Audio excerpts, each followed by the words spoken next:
नमस्कार, KP news के Karnataka bulletin में आपका स्वागत है। मैं होशफिनी आपके साथ। चलिए एक नजर डालते हैं आज के मुख्य समाचारों पर। Karnataka union of working journalist जिला यादगीर द्वारा पत्रकारों के बच्चों के लिए जिला स्तरीय प्रतिभा पुरस्कार समारोह का किया गया आयोजन। अवैज्ञानिक नीति के कारण आबकारी उद्योग संकट में, विपक्ष के नेता आर अशोक नाराज। 21 मई को विधानसौधा के सामने मुख्यमंत्री सिद्धरामैया आंध्र के उप मुख्यमंत्री पवन कल्याण को सौंपेंगे कुंभ की हाथी। अगर ज्यादा बारिश हुई तो ग्रेटर बैंगलोर डूब जाएगा, अगर कम बारिश हुई तो तैरने लगेगा, एचडी कुमारस्वामी ने किया मजाक। छोटे उद्योग सरकार की ताकत है, सरकार आपकी सभी मांगों पर ध्यान देगी, बोले उप मुख्यमंत्री डीके शिवकुमार।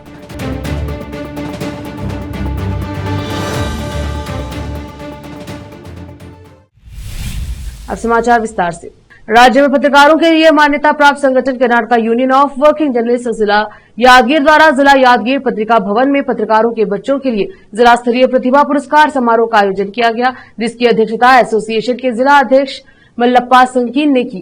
कार्यक्रम का उद्घाटन राय रेड्डी, यादगीर के विधायक चिन्ना रेड्डी पाटिल तन्नूर ने किया, जबकि यादगीर नगर पालिका परिषद की अध्यक्ष ललिता अनपुर ने छात्रों में नकद पुरस्कार वितरित किए। जेडीएस शहर इकाई के अध्यक्ष बन्नप्पा अराड़ी, पत्रकार संघ के जिला महासचिव महेश कलाल, बीएसएफ के जवान देवेंद्र पवार विशेष अतिथि के रूप में शामिल हुए। आदित्य धीरेन्द्र कुलकर्णी, ऋषिका श्रीमंत चलवाड़ी, अर्पित प्रशांत राठी, अनाघा पवन कुलकर्णी, समृद्धि सिद्ध्या पाटिल, एसएसएलसी वार्षिक परीक्षा में उत्कृष्ट प्रदर्शन करने वाले सदालिंगेश गावी, सुदेश हुगारी, सुमन अमरीश, हिरेमठ और संजना शिवाना चन्नेखार को सम्मानित किया गया। और Karnataka union of working journalist Yadgir जिला की ओर से भी प्रत्येक छात्र को 5,000 रुपए दिए गए। यादगीर के युवा पत्रकार साजिद हयात ने केपी न्यूज के न्यूज एडिटर व एंकर मुस्तफा आदिल को यह जानकारी दी।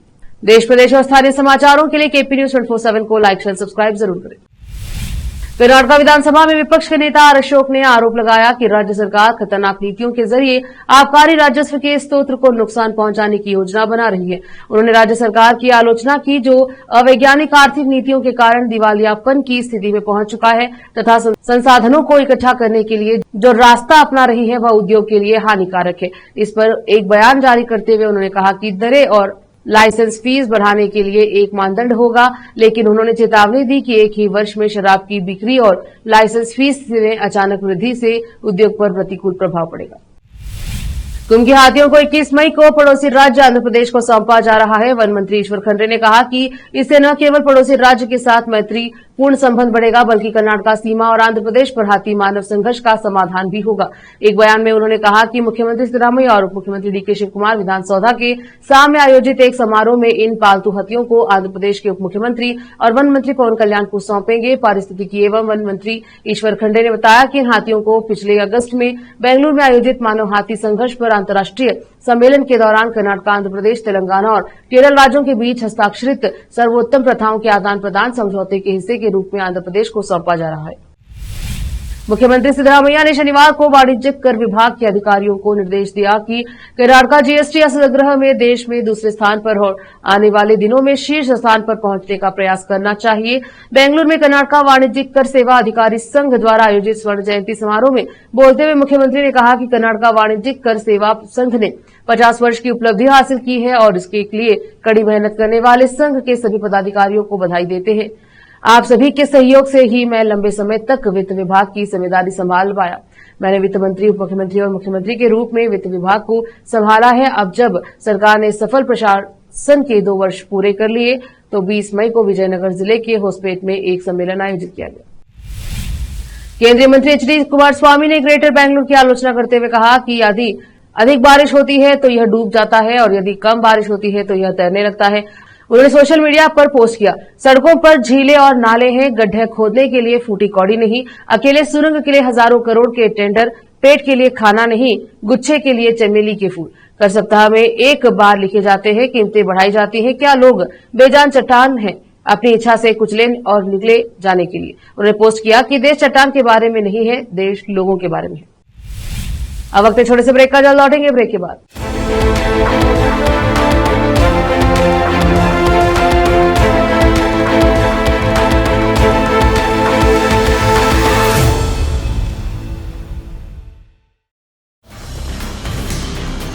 हिंदुस्तान के हर कोने में हम हैं मौजूद। 24 घंटे हालात पर गहरी नजर, खबरों से जुड़े चुपते सवालात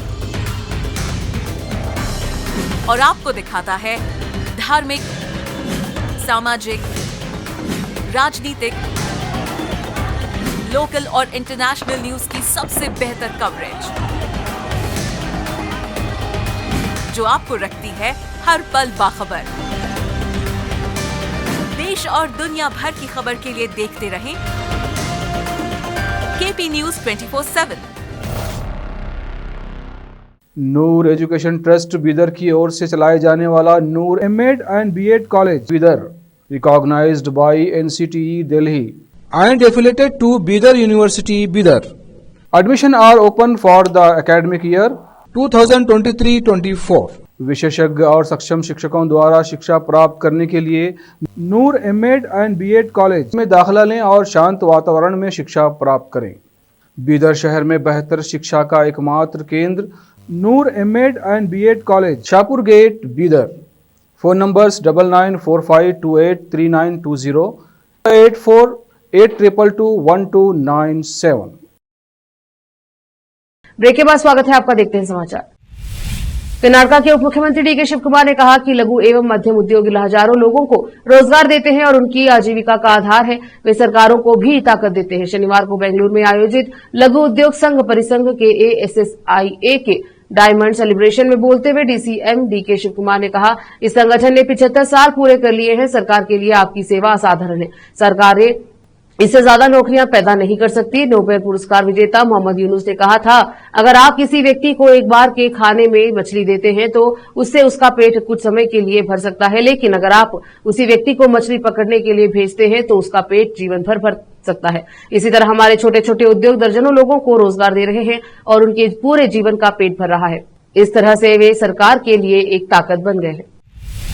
बेंगलुरु में भारी बारिश के बाद कई इलाकों में जलभराव की स्थिति बन गई है, जिससे लोगों को आने जाने में परेशानी का सामना करना पड़ रहा है। बता दें कि यहां कई निचले इलाके जलमग्न हो गए हैं, जिससे रोजमर्रा की जिंदगी पर असर पड़ रहा है। शहर में यातायात बुरी तरह से प्रभावित हुआ। प्रमुख मार्गों पर जलभराव होने से लोगों को घर से बाहर निकलना मुश्किल रहा। राज्य सरकारी कर्मचारी संघ के प्रदेश अध्यक्ष CS षडक्षरी ने बताया कि शहर में आज से 20 मई तक राज्य स्तरीय सरकारी कर्मचारी खेल प्रतियोगिता का आयोजन किया गया। शिवमोगा में बोलते हुए उन्होंने कहा कि 2017 में कर्मचारियों के लिए राज्य स्तरीय खेलकूद प्रतियोगिता शिवमोगा में सफलतापूर्वक आयोजित की गई थी। इसी तरह इस बार सरकारी कर्मचारियों की खेलकूद प्रतियोगिता शिवमोगा में आयोजित की जा रही है।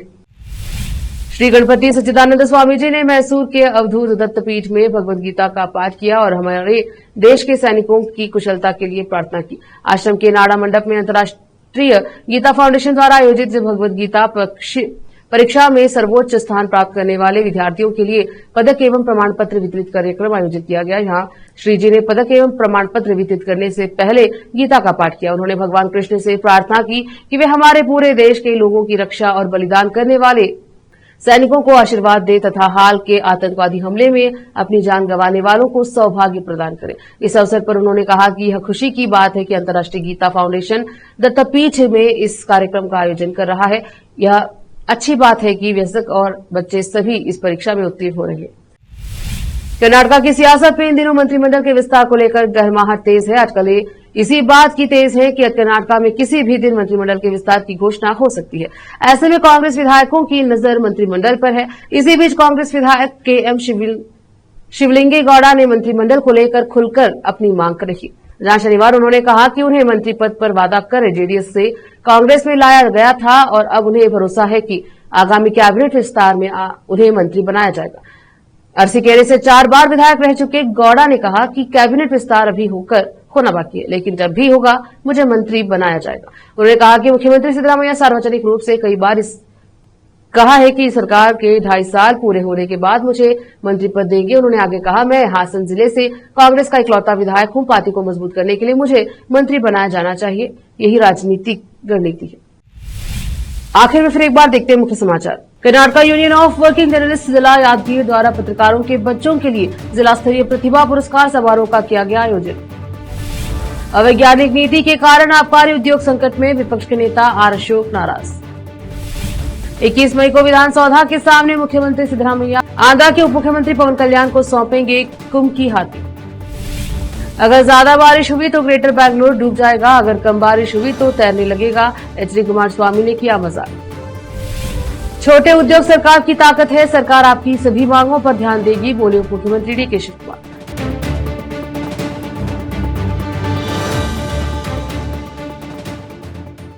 केपी न्यूज के कर्नाटका बुलेटिन में अब तक के लिए इतना ही। देश प्रदेश और स्थानीय समाचारों के लिए देखते रहे केपी न्यूज 24/7। धन्यवाद। देश प्रदेश और स्थानीय समाचारों के लिए केपी न्यूज 24/7 को लाइक, शेयर एंड सब्सक्राइब जरूर करें।